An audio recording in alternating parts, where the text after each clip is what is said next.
Good morning और नमस्कार। सबसे पहले तो समस्त BIS परिवार की ओर से मैं आपको धन्यवाद देना चाहूंगा कि आपने मानकों और गुणवत्ता के विषय में चर्चा के लिए आज समय निकाला। इसके पहले कि हमारे मानक मित्र आपके साथ बातचीत शुरू करें, मैं कुछ महत्वपूर्ण जानकारियां आपके साथ साझा करना चाहता हूं। चलिए तो फिर बात मानकों से शुरू करते हैं। एक उत्पाद या सेवा उपभोक्ताओं के लिए पूर्णतः सुरक्षित हो और उससे उनकी जो उचित अपेक्षाएं हों उनके ऊपर पूरी तरह खरे उतरते हुए काम करे। ये सुनिश्चित करने के लिए मानक उसकी निर्माण विधि और गुणवत्ता की जांच की प्रक्रिया, इन सभी के संबंध में आवश्यक मानदंड निर्धारित करते हैं। इसका अभिप्राय ये हुआ कि अगर कोई उत्पाद BIS द्वारा निर्धारित मानक के अनुसार बना है तो एक आम उपभोक्ता आश्वस्त हो सकता है कि उसकी गुणवत्ता निस्संदेह है। अब ये देखना रोचक होगा कि मानकों का दायरा कितना व्यापक है।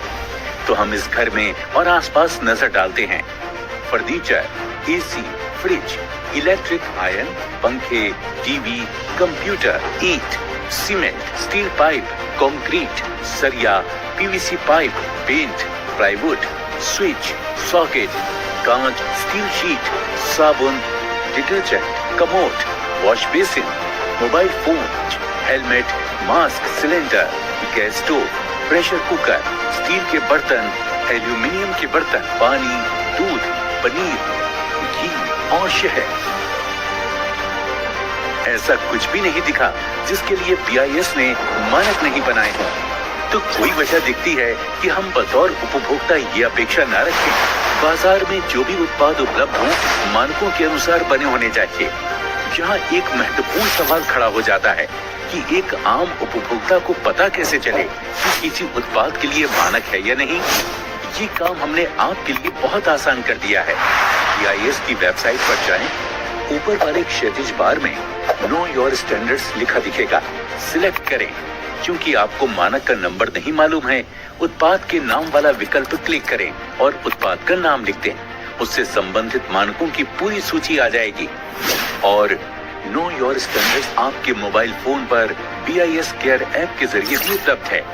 हमारे मानक मित्र आपको वेबसाइट और ऐप का डेमो देंगे। अब आगे बढ़ते हैं। दोस्तों, हमने देख लिया कि एक उत्पाद के लिए मानक है, पर ये कैसे पता चले कि वो उस मानक के अनुसार बना है? ये भी बहुत आसान है।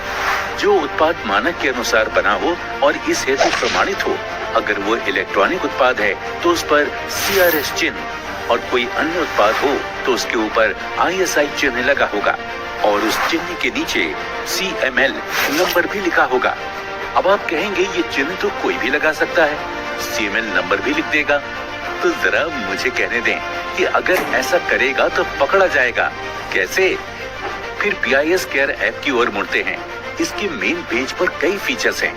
घर में पानी की कोई बोतल हो तो उस पर अंकित CML नंबर को verify license details feature select करने के बाद टाइप कर दें। अगर ये नंबर फर्जी नहीं है तो सबमिट दबाते ही BIS लाइसेंस का पूरा ब्यौरा आपके स्क्रीन पर होगा। अगर ये नंबर फर्जी हुआ तो ऐप आपको बता देगा कि इस तरह का लाइसेंस नहीं दिया गया। मानक मित्र आपको एक सही और फर्जी नंबर डालकर भी दिखाएंगे। अगर आप कोई इलेक्ट्रॉनिक उत्पाद खरीद रहे हो तो ऐप पर verify R number under CRS feature select कर रजिस्ट्रेशन नंबर टाइप कर उसकी सत्यता की जांच कर लें। एक और चीज है जिसे खरीदते समय आप उसकी गुणवत्ता को लेकर बहुत चिंतित रहते हैं। जी हाँ, सोने के आभूषण। जब भी कोई आभूषण खरीदे उसके ऊपर देखा हॉलमार्क एवं HUID जरूर देख लें। BIS केयर ऐप की स्क्रीन पर वेरीफाई HUID को सिलेक्ट कर लें। निर्धारित स्थान पर HUID टाइप कर दें। अगर वो फर्जी नहीं हुआ तो आभूषण का ब्यौरा स्क्रीन पर आ जाएगा। एक और अत्यंत महत्वपूर्ण जानकारी, भारत सरकार ने लगभग 450 उत्पादों के लिए BIS का सर्टिफिकेशन अनिवार्य कर दिया है। तात्पर्य यह है कि इन उत्पादों का आयात, उत्पादन, भंडारण या विक्रय BIS का लाइसेंस लिए बिना और इन उत्पादों पर BIS का क्वालिटी मार्क अंकित किए बिना किया ही नहीं जा सकता। आपके लिए इन उत्पादों के बारे में जानना बहुत जरूरी है। तो क्या इन सभी उत्पादों की सूची याद रखनी होगी? कतई नहीं। इन उत्पादों की सूची आप BIS की वेबसाइट और BIS केयर ऐप दोनों पर ही देख सकते हैं। अंत में ये जान लें कि कोई उत्पाद अनिवार्य सर्टिफिकेशन की सूची में है पर क्वालिटी मार्क और CML नंबर का उल्लेख हुए बिना ही बिक रहा है, या किसी उत्पाद पर फर्जी क्वालिटी मार्क और CML नंबर दर्ज है, या आपको किसी उत्पाद की गुणवत्ता के संबंध में कोई शिकायत है, तो आप BIS केयर ऐप के माध्यम से अपनी शिकायत दर्ज कर सकते हैं। अब मैं मानक मित्र और आपके बीच से हटने की अनुमति चाहता हूं। आपका बहुत बहुत धन्यवाद।